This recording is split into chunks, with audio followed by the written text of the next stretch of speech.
প্রিয় দর্শক, যে যেখান থেকে আজকের এই লাইভটি দেখছেন, মুক্তি সরণির মুক্তবাক অনুষ্ঠানের তৃতীয় পর্বে আপনাদেরকে স্বাগত জানাই। আজকে সমাজে কেউ অপরাধী হোক বা না হোক, হুজুগে জনতার রোষানলে পড়লেই তার যেন রক্ষা নেই। এমন এক বাস্তবতার মধ্য দিয়েই যাচ্ছি আমরা। একজন ব্যক্তি অপরাধী হলেও তার বিচার পাওয়ার অধিকার রয়েছে। যেকোনো নাগরিক, এমনকি কেউ অপরাধী হলেও তার বিচার পাওয়ার অধিকার অবশ্যই রয়েছে।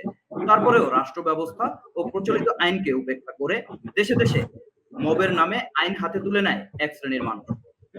উদাহরণস্বরূপ যদি আমি দু একটি ঘটনার কথা উল্লেখ করি, তাহলে বলা যায় ২০১৭ সালের এপ্রিলে পাকিস্তানের উত্তর পশ্চিমাঞ্চলীয় অঞ্চলের একটি প্রদেশে একটি বিশ্ববিদ্যালয়ের ক্যাম্পাসে ব্লাসফেমির অপরাধে মশাল খান নামে একজনকে মবের মাধ্যমে হত্যা করা হয়েছিল।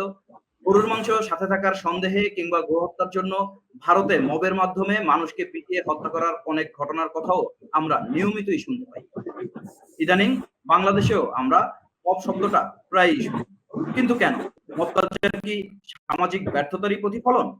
আজকের আলোচনায় আমরা এই প্রশ্নের উত্তর খুঁজব। মুক্তি সরণির মুক্তবাক অনুষ্ঠানের তৃতীয় পর্বের আলোচক হিসেবে আজ আমাদের সাথে থাকবেন অবসরপ্রাপ্ত অতিরিক্ত সচিব, কবি ও লেখক রানা জামান।